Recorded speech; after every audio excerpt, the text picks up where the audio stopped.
সকাল সন্ধ্যার জিকিরে সব অসম্ভব সম্ভব হয়ে যাবে, সব অসম্ভব। সন্ধ্যা মানে মাগরিবের পরে নয়, আসরের পর থেকে সূর্য ডোবার পূর্ব পর্যন্ত। বুকরাতাও ওয়া আসিলা বিল আশি ওয়াল ইবকার ক্বাবলা তুলুইশ শামসি ওয়া ক্বাবলাল গুরুব, এগুলো কোরআনের আয়াত। সকাল সন্ধ্যায় জিকিরের বিষয়ে আল্লাহ সুবহানাহু ওয়া তাআলার আদেশ। আর সকাল মানে ফজরের পর থেকে নিয়ে সূর্য ওঠা পর্যন্ত। এবং জিকির কেন শ্রেষ্ঠ? সব ইবাদত জিকির, এমনকি সালাতও জিকির। এই যে ছেলেরা, তোমরা কোথায় যাচ্ছ? আমরা আসছি চিটাগাং থেকে, যাবো রাজশাহী। তা আমাদেরই তো কষ্ট বেশি, আমাদেরই তাড়া আছে যে বক্তব্য দ্রুত শেষ করতে হবে। অতএব বক্তব্যের মধ্যে উঠাচলা করিও না, আর অল্প সময়ের মধ্যে বক্তব্য শেষ করব। বক্তব্যের মধ্যে উঠাচলা করলে বিরক্ত হয়, বিরক্ত বোধ হয়। তো সকল ইবাদতই জিকির। যেমন সালাত, আল্লাহ সুবহানাহু ওয়া তাআলা কোরআন মাজিদে বলছেন আকিমিস সালাতা লিযিকরি, সালাত কায়েম করো আমাকে স্মরণ করার জন্য, আমার জিকিরের জন্য। এই জন্য মনে রাখবেন, সালাতের নির্ধারিত ফরম্যাট মিস গেলেও কোনো সমস্যা নাই।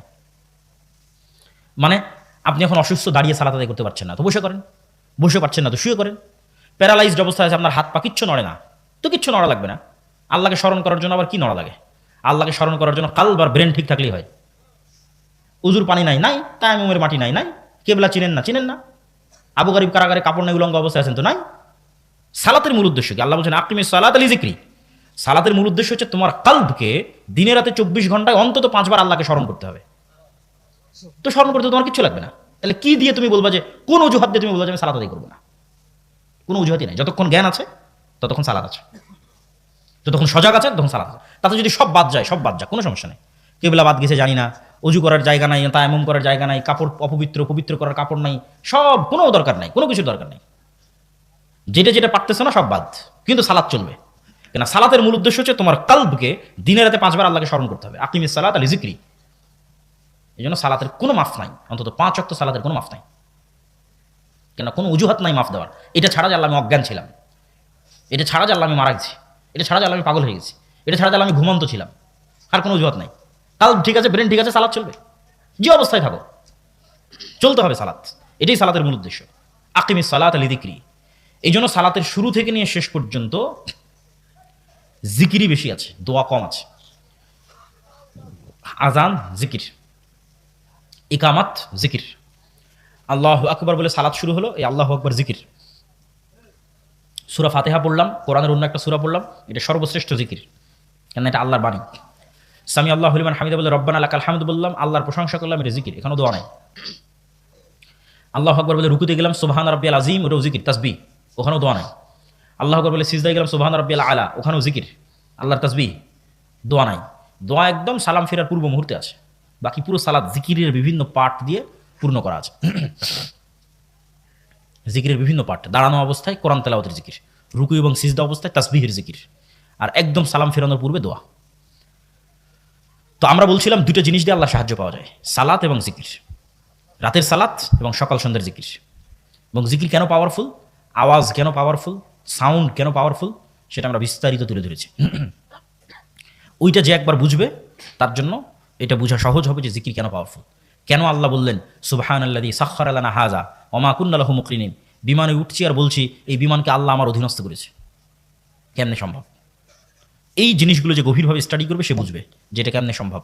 কেন? ওই বিমানের তেলও আল্লাহর খনি থেকে বের হয়ে এসেছে। ওই বিমান, যে ভূমণ্ডল, যে আবহাওয়া, যেই এতে উঠতেছে, সেখানে ভারসাম্য রক্ষা আল্লাহ সুবহানাহু ওয়া তাআলা করতেছে। বিমানের যতগুলো পার্টস তৈরি হয়েছে, ধরেন ব্যাটারি, ওই ব্যাটারি যে পদার্থ দিয়ে তৈরি হয়েছে এটা মানুষ তৈরি করতে পারবে না। ওটা ওই আফ্রিকার নির্ধারিত কিছু দেশ আছে, সেখানকার খনিজ থেকে বের হয়।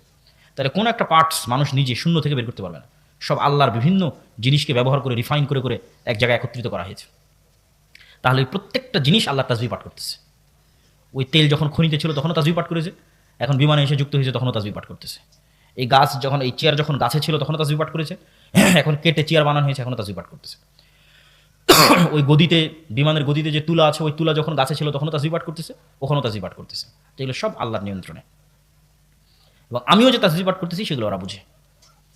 এই পর্বের আলোচনা শেষ। এবার দুনিয়ার কিছু কথা বলি। দুনিয়ার কিছু কাজ, শুধু গায়েবের কাজ দিয়ে বিজয় হয় না, দুনিয়াতেও কিছু করা লাগে। তো দুনিয়ার কিছু কাজ যেটাতে মুসলমানদের করতে হবে, তার তিনটা কাজ সংক্ষেপে সংক্ষেপে বলবো, সময় যেহেতু অনেক অল্প। এক নাম্বার জ্ঞান ও শিক্ষা। আল্লাহ কিছু মূলনীতির উপর পৃথিবীকে তৈরি করেছে, কিছু সেট আপ, কিছু ডেভেলপমেন্ট, কিছু রুলস, কিছু মূলনীতি যেটা আল্লাহ ভাঙেন না। যেমন আগুন জ্বালিয়ে দিবে, ছুরি কাটবে, এগুলো আল্লাহরই মূলনীতি। বিজ্ঞানের যত ফিজিক্সের যত মূলনীতি আছে সব আল্লাহ দিয়ে রেখেছে পৃথিবীর মধ্যে আগে থেকে। যত মূলনীতি আছে ফিজিক্সের, এগুলো আল্লাহ ভাঙেন না, খুব কম। একমাত্র ইব্রাহিমের ক্ষেত্রে আগুনকে বলেছে জ্বালায় না, কিন্তু আসহাবুল উখদুদ সূরা বুরুজ পুরোই জ্বালিয়ে দিয়েছে। তরবারি দিয়ে আল্লাহ নবীকে হত্যা করে দেওয়া হয়েছে। আল্লাহ তরবারিকে বলেনি এটা নবীর চাচা, হত্যা করিও না, কাটিও না, না কাটিস। বদর হুদ খন্দক অসংখ্য সাহাবী শহীদ হয়েছে।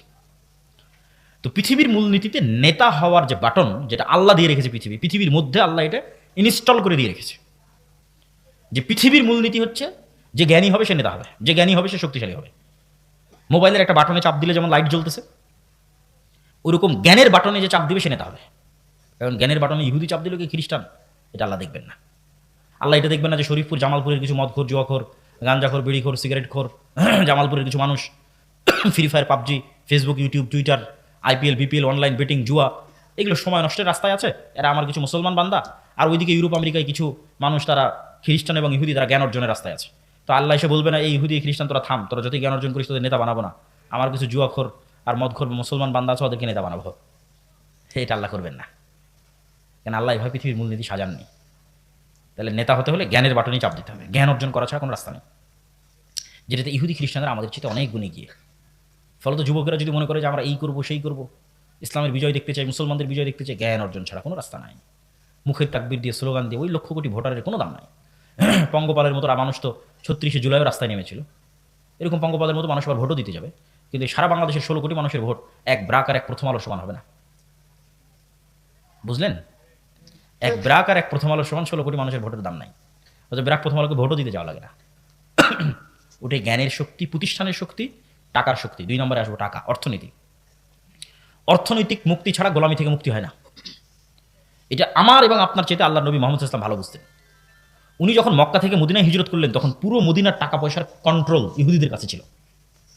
আজকে যেমন সারা পৃথিবীর অর্থনীতির কন্ট্রোল ইহুদিদের কাছে, মুহাম্মদ সাল্লাল্লাহু আলাইহি ওয়াসাল্লাম যখন মদিনায় হিজরত করেছেন তখন পুরো মদিনার অর্থনীতির কন্ট্রোল ইহুদিদের কাছে। এটা মুহাম্মদ সাল্লাল্লাহু আলাইহি ওয়াসাল্লামের পক্ষে অসম্ভব যে উনি মদিনার লিডার হবে আবার টাকার কন্ট্রোল ইহুদির কাছে থাকবে। তো কেমনে উনি রাষ্ট্র চালাবে, কেমনে নেতৃত্ব চালাবে? এই জিনিসগুলো আমাদের চেয়ে মুহাম্মদ সাল্লাল্লাহু আলাইহি ওয়াসাল্লাম ভালো বুঝতেন। মুহাম্মদ সাল্লাল্লাহু আলাইহি ওয়াসাল্লাম বললেন মদিনার আনসারীদের যে তোমরা কৃষক মানুষ, তোমরা ব্যবসা বুঝো না। আমার সাথে যারা হিজরত করে মক্কা থেকে আসছে এদের রক্ত ব্যবসা, মুহাম্মদ সাল্লাল্লাহু আলাইহি ওয়াসাল্লামের ব্লাড বিজনেস। ওনার সাথে যারা মক্কা থেকে হিজরত করে আসছে এরা কোরাইশ, এরা জন্মগত ব্যবসায়ী। আর তোমরা মদিনার মানুষেরা তোমরা কৃষক। তোমরা এক কাজ করো, তোমাদের যার যা সয় সম্পত্তি আছে হাফ হাফ। কারো 5টা উট থাকলে 2টা উট মুহাজিরদের দিয়ে দাও, কারো 5 বিঘা জমি থাকলে 2 বিঘা মুহাজিরদের দিয়ে দাও। আর ব্যবসা বুঝে তোমরা কৃষি কাজ করো আর ব্যবসা করো। এভাবে মুহাম্মদ সাল্লাল্লাহু আলাইহি ওয়াসাল্লাম ভাগ করে দিলেন। কয়েক বছরের মধ্যে উসমান বিন আফফান, আব্দুররহমান বিন আউফ, জুবাইর ইবনুল আওয়াম, এরা কোটিপতি সাহাবী। এরা আল্লাহর নবীর জীবদ্দশাতেই কোটিপতি হয়ে গেছিল ব্যবসা করে। এখন রাসূল সাল্লাল্লাহু আলাইহি ওয়াসাল্লাম যেখানে মসজিদে নববী তৈরি করেছে, ওই মসজিদে নববীর সামনের কুয়ার মালিক ইহুদি। আজকের সৌদি আরবের সবচেয়ে বড় সমস্যা পানি, তাহলে 1500 বছরের আরবের সবচেয়ে বড় সমস্যা কি হতে পারে? পানি। মরুভূমির দেশে আবার কি সমস্যা হবে? আর মুসলমানের আরো বিপদে 5 বার উজু করা লাগবে। পবিত্রতার দিন, পরিচ্ছন্নতার দিন, তাহারাতের দিন। তাহলে এখন মুহাম্মদ সাল্লাল্লাহু আলাইহি ওয়াসাল্লামকে ওই ইহুদির কাছে নত হয়ে বলতে হবে, বাবা তোমার এই কুয়াতে আমার মুসলমানেরা একটু উজু করবে, একটু অনুমতি দিও। তাহলে একটা রাষ্ট্রপ্রধান যদি নত হয়ে ইহুদির কাছে অনুমতি চায়, রাষ্ট্র চালাবে কি দিয়ে? এই জন্য অর্থনৈতিক মুক্তি ছাড়া স্বাধীনতা আসে না। মুহাম্মদ সাল্লাল্লাহু আলাইহি ওয়াসাল্লাম বললেন কে আছে এই কুয়া কিনে দিতে পারবে, নাহলে স্বাধীন কিভাবে? আফফান বলছে আল্লাহ নবী আমি কিনে দেবো, বলেন আল্লাহু আকবার। তাহলে উসমান বিন আফফান কুয়া কিনে দিয়ে মুহাম্মদ সাল্লাল্লাহু আলাইহি ওয়াসাল্লামের মাথাকে উঁচু করে দিয়েছে। এটাই অর্থনৈতিক মুক্তি। আমরা মনে করি বদর এবং উহুদের যুদ্ধ বাহ্যিক অর্থে মনে হয় এটা বিশাল একটা ধর্মের জন্য, ঈমান, আমল, আকীদার জন্য একটা বিশাল যুদ্ধ।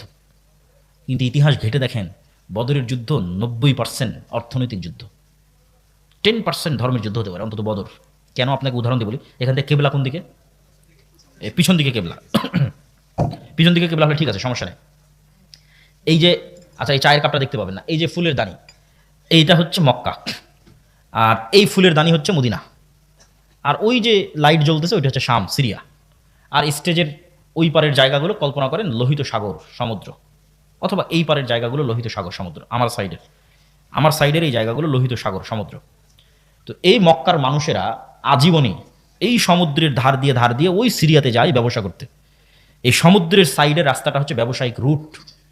এবার মোহাম্মদ সাল্লাল্লাহু আলাইহি ওয়াসাল্লাম যখন মক্কা থেকে হিজরত করে মদিনায় আসলেন, তখন মোহাম্মদ সাল্লাল্লাহু আলাইহি ওয়াসাল্লাম এই রুটটা বন্ধ করে দিলেন। মদিনা থেকে সমুদ্রের পর্যন্ত যে রাস্তা, এটা কাট অফ করে দিলেন। আবু সুফিয়ানের ব্যবসায়িক যাত্রা বন্ধ হয়ে গেল। মাথা নষ্ট মক্কার মানুষের, যে মদিনায় যদি মোহাম্মদ পাওয়ারফুল হয়, এই রাস্তা যদি মোহাম্মদ সাল্লাল্লাহু আলাইহি ওয়াসাল্লাম বন্ধ করে দেয়, আমরা ব্যবসা করবো কি, খাবো কি? এই জন্য যাদের বদরের মাঠ দেখার সুযোগ হয়েছে তারা দেখবেন বদরের মাঠ মদিনায় নয়, এই যে এটা সমুদ্র, সমুদ্রের পাশে বদরের মাঠ। কেন? যুদ্ধটা হয়েছে ব্যবসায়িক রুট বন্ধ করা এবং খোলা নিয়ে, ব্যবসা টিকিয়ে রাখা এবং না রাখা নিয়ে, টাকার যুদ্ধ, অর্থনীতির যুদ্ধ। মোহাম্মদ সাল্লাল্লাহু আলাইহি ওয়াসাল্লাম টপ লেভেলের অর্থনীতিবিদ ছিলেন, যে মক্কাকে যতটা অর্থনৈতিকভাবে উনি দমন করতে পারবেন, ততটা মদিনা অর্থনৈতিকভাবে শক্তিশালী হবে। এবং এই কারণে আবু জাহাল এবং আবু সুফিয়ান প্রথম যুদ্ধ বদর, তারা ভয় পেয়ে গেছে। উম্মতে মোহাম্মদী ব্যবসায়ী জাতি, উম্মতে মোহাম্মদীকে চাকরি করা শিখিয়েছে ঔপনিবেশিকরা। এই যে ব্রিটিশদের গোলামির একটা চিত্র এবং আলামত আমাদের মধ্যে আছে, সেটা হচ্ছে আমরা এই চিন্তা নিয়ে বড় হই যে আমাদের চাকরি করতে হবে। কিন্তু মুসলমানেরা জন্মগতভাবে মোহাম্মদ সাল্লাল্লাহু আলাইহি ওয়াসাল্লামের আশেপাশে যারা ছিল, এবং মোহাম্মদ সাল্লাল্লাহু আলাইহি ওয়াসাল্লামের আশেপাশে যারা সাহাবী ছিল এবং পরবর্তী মুসলমানেরা, এরা ছিল ব্যবসায়ী জাতি। এরা ব্যবসার মাধ্যমে ইসলামকে নিয়ে গেছে। ওই Malaysia, Brunei, Indonesia, Chittagong, Kerala, সব বিজনেস, রুট বিজনেস, তার সাথে ইসলাম। এই জন্য আল্লামা ইকবাল বলেছে, নাহি মাকাম কি খুগর তবিয়তে আজাদ, হাওয়ায়ে সাইরে মিসালে নসিম পায়দাকার। বলছে নির্ধারিত জায়গা আর নির্ধারিত কাজের মুখাপেক্ষী হয়ে থাকিস না, বরং সকালে প্রবাহিত বাতাসের যেমন কোনো সীমানা নাই, মুসলমানদের তেমন কোনো সীমানা নাই।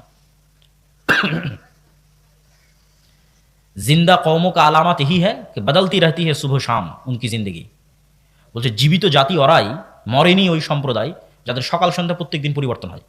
তো কাদের সকাল সন্ধ্যা প্রতিদিন পরিবর্তন হয়? একমাত্র মরু যাযাবর, মরু বিদুইনদের সকাল সন্ধ্যা প্রতিদিন পরিবর্তন হয়। কিভাবে? আজ এই জায়গাতে আছে, 2 দিন এখানে থাকার পর আবার পরের দিন সকালবেলা ওই তাবু টাবু গুটিয়ে নিয়ে আবার আরেক জায়গার উদ্দেশ্যে সফর করলো। কোথায় আবার একটু ঘাস আছে, কোথায় আবার একটু পানি আছে, সেখানে গিয়ে আবার 2 দিন, ওখান থেকে আবার 2 দিন পর উঠে আবার আরেক জায়গায়। তাহলে প্রতিদিন ওদের সকাল এবং সন্ধ্যা চেঞ্জ হচ্ছে।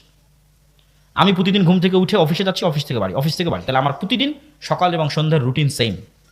তো আল্লামা ইকবাল বলছে মুসলমানরা এমন বিপ্লবী জাতি যাদের কোনোদিন সকাল সন্ধ্যা স্থির ছিল না, কারোরই না। সাহাবীদের যে বিজয় অভিযান শুরু হয়েছিল, এইদিকে ভারত পর্যন্ত, ওইদিকে মরক্কো পার হয়ে স্পেন পর্যন্ত, ওইদিকে মধ্য এশিয়া পর্যন্ত, তো প্রতিদিন সকাল সন্ধ্যা পরিবর্তন হতো। 90% সাহাবী নিজ বাড়িতে, নিজ ঘরে, নিজ এলাকায়, নিজ দেশে মারা যায়নি। সব কোন দিকে চলে গেছে? মক্কা মদিনা সব ছাড়িয়ে দেশ বিদেশ, দিক বিদিক, যে যার মতো পেরেছে, কেউ ব্যবসা, কেউ দাওয়াত, কেউ তাদরিস, ছুটে বেরিয়েছে। সকাল সন্ধ্যা প্রতিদিন পরিবর্তন হয়েছে। এটা বিপ্লবী জাতির আলামত, যাদের সকাল সন্ধ্যা প্রতিদিন পরিবর্তন হয়। শেষ পয়েন্ট, তাহলে দুনিয়ার কাজের 1 নম্বর পয়েন্ট বললাম জ্ঞান অর্জন, দুনিয়ার কাজের 2 নম্বর পয়েন্ট বললাম অর্থনৈতিক মুক্তি, দুনিয়ার কাজের 3 নম্বর পয়েন্ট হচ্ছে ন্যায়পরায়ণতা এবং সত্যবাদিতা, যেটাতে বক্তব্য শুরু করেছি।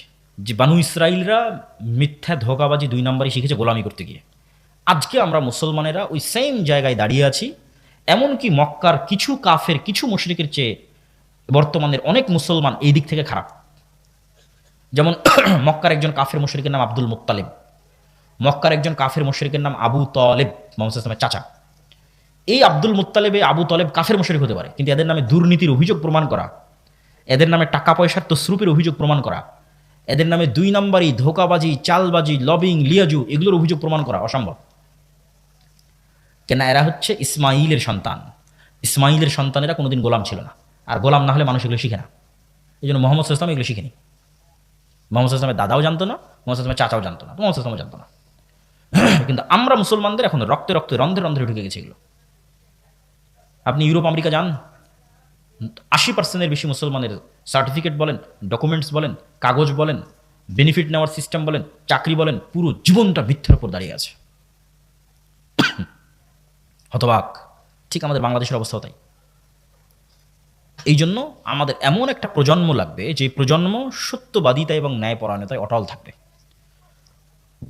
আজকের ওসি, ডিসি, এসপি, মন্ত্রী, মিনিস্টার, ইসিল্যান্ড সাব রেজিস্ট্রার, এরা সবাই নামাজি, সবাই উমরা করে, হজ করে, সবাই দান করে, কিন্তু নিজের চেয়ারে যখন বসে তখন সৎ নয়, ন্যায়পরায়ণ নয়, তখন আমানতের খেয়ানতকারী।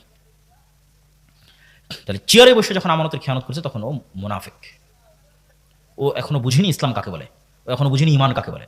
ও মনে করেছে বাহ্যিক আমল দিয়ে আমি পার পেয়ে যাবো। জি না, ওটা ধোঁকা। তার অন্তরে ইমানই প্রতিষ্ঠিত হয়নি, তাকে ইমান নবায়ন করতে হবে। তাহলে আমাদের বক্তব্যের সারমর্ম হচ্ছে এমন একটা প্রজন্ম দরকার, 500 জন, ধরেন 500 জন, যারা জ্ঞানে সর্বোচ্চ, যারা অর্থনৈতিকভাবে স্বাধীন, সক্ষম, অর্থনৈতিকভাবে গোলাম নয়, যারা সত্যবাদী ন্যায়পরায়ণ, জ্ঞান আছে, বিক্রি হয় না। কত ডাক্তার নেবেন, কত ইঞ্জিনিয়ার নেবেন, জ্ঞান অর্জন করেছে, কিন্তু স্বাক্ষরটাকে বিক্রি করে দিচ্ছে টাকার কাছে। আছে না নাই? আছে। ওকে দিয়ে কাজ নাই, ও গোলাম, ওর 14 পুরুষ গোলাম। আপনি কেমনে বুঝবেন যে আপনার মধ্যে গোলামের আলামত আছে কি নাই? আপনি আপনার পিতার জমি আপনার বোনকে ন্যায়ের সাথে বন্টন করে দিয়েছেন কিনা, এভাবে কালবে হাত দিয়ে জিজ্ঞেস করতে হবে যে আমার পিতার জমি আমার বোনকে আমি কি ন্যায়ের সাথে বুঝিয়ে দিয়েছি, না আমার যেটা ভালো দামের রাস্তার পাশে ভিটা সেটা আমি নিয়েছি, যেটা আবাদ হয় না পানিতে নদীতে কম দামি সেটা বোনকে দিয়েছি, অথবা দেইনি, দিলে দেরিতে দিয়েছি। এটা একটা মাত্র আলামত দিলাম পরীক্ষার। যদি দেখেন আপনি টিকে গেছেন, আপনার মধ্যে নেতা হওয়ার গুণ আছে। আর যদি দেখেন টিকেননি, তাহলে আপনি গোলাম, আপনার পরবর্তী প্রজন্ম, কয় প্রজন্ম পর্যন্ত গোলাম আল্লাহ ভালো জানে। আপনাকে যদি আমি এখন বাংলাদেশের প্রধানমন্ত্রী করি, গত 16 বছর দুর্নীতি হয়েছে, আপনি তার চেয়ে বেশি দুর্নীতি করবেন। মসজিদ, মাদ্রাসা, আলেম ওলামা, ইসলামী দল সংগঠন, সব জায়গায় বাহ্যিক ইসলাম আছে, নাই কোনটা? এটা নাই। সত্যবাদিতা নাই, পরায়ণতা নাই। এটারই খুব দরকার মুসলমানদের মধ্যে, এবং এটাই সারমর্ম। 500 যুবক, সর্বোচ্চ পর্যায়ের জ্ঞানী, অর্থনৈতিক সক্ষম, বিক্রি হয় না, উসমান হাদিদের মতো, যাদেরকে বিশ্ব মনে করবে যাকে গুলি করে না উড়িয়ে দিলে টিকা যাবে না, বাধ্য হবে গুলি করে উড়িয়ে দিতে, খুব ভয়ঙ্কর। এরকম একটা যুবকও ভয়ঙ্কর, সর্বোচ্চ পর্যায়ের জ্ঞানী, অর্থনৈতিক সক্ষম, মানে আত্মমর্যাদা আছে, বিক্রি হবে না অত সহজে, সত্যবাদী নাই পরায়ণ, একজনও খুব ভয়ঙ্কর। তাহলে এরকম একজন যুবকও যদি খুব ভয়ঙ্কর হয়, তো তার উপর জুলুম, বিপদ আপদ নেমে আসবে। তো বাঁচবে কিভাবে জুলুম, বিপদ আপদ থেকে? আর আল্লাহর সাহায্য লাগবে। আল্লাহর সাহায্য ছাড়া টিকতে পারবে না। আল্লাহর সাহায্যের জন্য আগেরগুলো লাগবে: পূর্ণাঙ্গ তাওহীদ, ঈমান বিল গায়বি ইয়াকিন, 5 ওয়াক্ত সালাত, রাতের সালাত, সকাল সন্ধ্যের জিকির। তাহলে আল্লাহর ফেরেশতার স্পেশাল ফোর্স তাকে গার্ড দিবে, রক্ষা করার জন্য, বাঁচানোর জন্য, সহযোগিতার জন্য, বুদ্ধি দেওয়ার জন্য, ইলহাম করার জন্য। তো যদি কেউ এই শর্তগুলো পূরণ করতে পারে, যে আল্লাহর সাহায্য তার সাথে, আবার সে সর্বোচ্চ পর্যায়ের জ্ঞানী, আবার বিক্রি হয় না, আবার অর্থনৈতিক সক্ষম, এইরকম যুবকদের হাত দিয়ে বিপ্লব আসবে, পূর্ণাঙ্গ বিপ্লব। যেই বিপ্লবের আমরা স্বপ্ন দেখি, যেই বিপ্লবের দাওয়াত দিই, যেই বিপ্লবে মুসলমানদের গোলামি থেকে স্বাধীনতা নিশ্চিত হবে। আর এই পুরো বক্তব্যের সামারি আলোচনা আল্লাহর পথে যাত্রা এই বইটার মধ্যে আছে। এই বইটা লেখাই হয়েছে মসজিদ, মাদ্রাসা, স্কুল, কলেজ, দাওয়া সেন্টার, লাইব্রেরি, সব জায়গায় 1 কপি করে রেখে অন্তত সপ্তাহে 1 দিন পাঠচক্র করা। এই যে যারা স্বেচ্ছাসেবক আছে, শরীফপুর দক্ষিণ পাড়া আহলে জায়মুসের যারা যুবকেরা, যারা আজকে রিসিভ করলো, পাশে একটা নাকি বাজার মসজিদে জুমার খুতবা দিতে এসেছিলাম, ওখানকার দায়িত্বশীলেরা, সবার জরুরি ভিত্তিতে আল্লাহর পথে যাত্রা এই বইটার প্রতি সপ্তাহে 1 পৃষ্ঠা 2 পৃষ্ঠা করে পড়া উচিত, পাঠচক্র একসাথে একত্রিত হয়ে। তাহলে এই জিনিসগুলো আরও থিওরিটিক্যালি পরিষ্কার হবে, যে আমরা কোন প্রজন্ম দেখতে চাচ্ছি, সেই প্রজন্মের মানচিত্রটা, রোডম্যাপটা, বিপ্লবের পথের রোডম্যাপ পরিষ্কার হবে। আরও একটা বই আসতেছে যেটাতে আরও ক্লিয়ার এবং আরও স্পষ্ট বক্তব্য থাকবে। এটা প্রথম ধাপ, পূর্ব শর্ত, ঈমান বিল গায়বি ইয়াকিন, পূর্ণাঙ্গ তাওহীদ, আল্লাহর সাহায্য, এটা প্রথম। এটা পূরণ না হলে বাকিগুলো করে লাভ নাই। এই জন্য আল্লাহর পথে যাত্রা এই বইটা নিতে হবে, পড়তে হবে একসাথে পাঠচক্র হিসেবে। আর দ্বিতীয়ত মাসিক আল ইতিসাম, প্রতি মাসে আমি মাসিক আল ইতিসাম অন্তত 3টা লেখা লিখি, অন্তত 3টা। আপনাদের এই কক্সবাজার, চিটাগাং হয়ে জামালপুর আসার আগের যে 2-1 দিন, ওই 2-1 দিনে 2টা প্রবন্ধ লিখে জমা দিয়ে তারপরে বেরিয়ে এসেছে সফরে। এই জন্য মাসিক আল ইতিসাম এই মসজিদগুলোতে আসে কিনা, না আসলে নেওয়ার উদাত্ত আহ্বান থাকবে। মক্তব, এই যে জ্ঞানের কথা বললাম, এই যে তত্ত্বগুলো, এগুলো ওই ছোটো বাচ্চাদের মাথায় দিতে হবে। আমাদের নতুন প্রজন্ম লাগবে, আগের প্রজন্ম বাদ, তাদের দিয়ে বিপ্লব হবে না, শেষ হয়ে গেছে। নতুন প্রজন্ম বিপ্লব করবে, ওদের মাথায় এগুলো আগে থেকে দিতে হবে। যেন মক্তবে আমাদের সিলেবাস আমার হাতের লেখা, আমাদের সিলেবাসের উপর ট্রেনিং হয়, ট্রেনিংয়ের যাতায়াত খরচ লাগে না, থাকা খাওয়া লাগে না। 700 মক্তবের টিচার ট্রেনিং নিয়ে গেছে। আপনাদের এই শরীফপুরের মসজিদের মক্তবের শিক্ষককে পাঠাবেন, ইকবালপুরের মসজিদের মক্তবের শিক্ষককে পাঠাবেন ট্রেনিং নেওয়ার জন্য। এটার উদাত্ত আহ্বান থাকছে। মাসিক আল ইতিসাম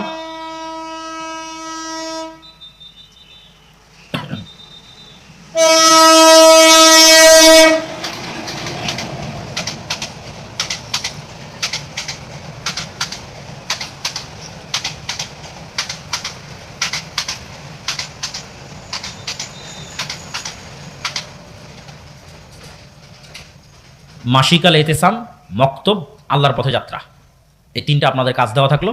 যুবকেরা তোমরা কই, স্বেচ্ছাসেবকেরা তোমরা কি শুনলা, না সব উঠে চলে গেছো? তোমরা কি রাজি? হ্যাঁ, আওয়াজে শক্তি নাই যে? সবাই বলেন ইনশাআল্লাহ। আল্লাহ সুবহানাহু ওয়া তাআলা কবুল করুক আমাদেরকে, আল্লাহুম্মা আমিন।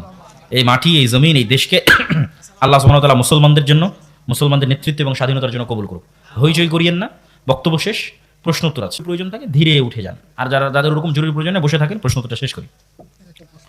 নিচ্ছি, জুমার সালাত ও 5 ওয়াক্ত সালাত কোনোটাই আদায় করে না এমন ব্যক্তি নিশ্চিত কাফের। এই কাফেরকে সামাজিকভাবে বয়কট করতে হবে।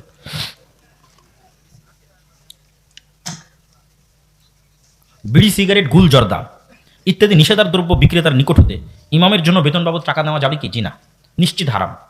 এটা তো সন্দেহযুক্ত নয় যে সন্দেহযুক্ত বলে কোনো কিছু পার পাওয়ার রাস্তা আছে, এটা সন্দেহযুক্ত নয়। বিড়ি, সিগারেট, নেশাদার দ্রব্য এগুলো নিশ্চিত হারাম, এগুলোর ইনকাম করা টাকা নিশ্চিত হারাম। শেষ রাতে উঠে যদি কোরআন তেলাওয়াত করি তবে চুপে তেলাওয়াত করা উত্তম জানতে চাই। শেষ রাতে উঠে কোরআন তেলাওয়াত করলে সরাবে তেলাওয়াত করাই উত্তম, পাড়া প্রতিবেশী নিকটস্থ কারো ক্ষতি না করে, কষ্ট না দিয়ে। সালাতে রুকুতে গিয়ে 2 হাতের আঙ্গুল কিভাবে রাখতে হয়? হাঁটুর সাথে ধরে থাকবে। অবৈধভাবে বৈদ্যুতিক লাইনে ওয়াজ মাহফিল অনুষ্ঠিত হলে উক্ত মাহফিলে আল্লাহ তাআলার রহমত আসবে কি? সকল প্রকার অবৈধ কাজ থেকে বিরত থাকতে হবে। যেহেতু আমরা যে দেশে বসবাস করি এটাকে আমরা ফাসেক মুসলিম রাষ্ট্র মনে করি, আর ফাসেক মুসলিম রাষ্ট্র অবশ্যই দারুল কুফরের চেয়ে ভালো, এবং ফাসেক মুসলিম রাষ্ট্রের সম্পদ হেফাজতের দায়িত্ব মুসলমানদের। আমার 40% জমি আছে, আমার একটি মাত্র কন্যা সন্তান, পুত্র সন্তান নাই। আমি কতটুকু জমি সন্তানের নামে লিখে দিতে পারবো? আপনার স্ত্রী থাকতে পারে, আপনার মা থাকতে পারে, আপনার ভাই থাকতে পারে, এত সহজ নয় তো। শুধু ছেলে থাকলো না তাই সব সম্পদ আপনার কন্যার, এটা নয়। এই জন্য এভাবে অগ্রিম লিখে দেওয়া যাবে না। আপনার মৃত্যুর পর ওয়ারিস কারা কারা বেঁচে আছে তারা বুঝে নেবে, তার ওয়ারিস হিসেবে আপনার মেয়েও একজন ওয়ারিস। কিন্তু যদি আপনার স্ত্রী থাকে আপনার স্ত্রীও পাবে, আপনার যদি মা থাকে আপনার মাও পাবে, আপনার যদি ভাই থাকে সেও পাবে। জামাতে সালাত পড়ার সময় ইমাম সাহেব টাখনুর সাথে টাখনু, কাঁধের সাথে কাঁধ মিলিয়ে কাতার সোজা করতে বলেন। অনেক মুসল্লি শুধু পায়ের কনিষ্ঠ আঙ্গুলি লাগায়। অন্তত প্রথম দাঁড়ানোর সময় চেষ্টা করতে হবে একদম কাঁধে কাঁধ পায়ে পা মিলিয়ে দাঁড়ানো। তারপরে সালাতের গতিতে একটু পরিবর্তন হতে পারে, সর্বোচ্চ চেষ্টা করতে হবে ধরে রাখার। শায়েখ সালাতের এবং পবিত্রতার উজু, তায়াম্মুম, ফরজ গোসল, হায়েজ, নেফাস, সালাত একদম সালাম ফিরা পর্যন্ত এবং সকল প্রকারের সালাত 1000 প্রশ্নের উপর আমাদের একটা ফতোয়ার বই আছে। সব রকমের সালাত কেন্দ্রিক প্রশ্ন এটাতে আছে। আজকে কোনো বই আনা হয়নি কেন? আজকে সাথে কোনো পরিচিত ড্রাইভার নাই। এখন আশেপাশে কোথাও বইয়ের দোকান আছে কিনা? রিসালাত ফাউন্ডেশন, বই পাওয়া যাবে। জাযাকাল্লাহ খাইর।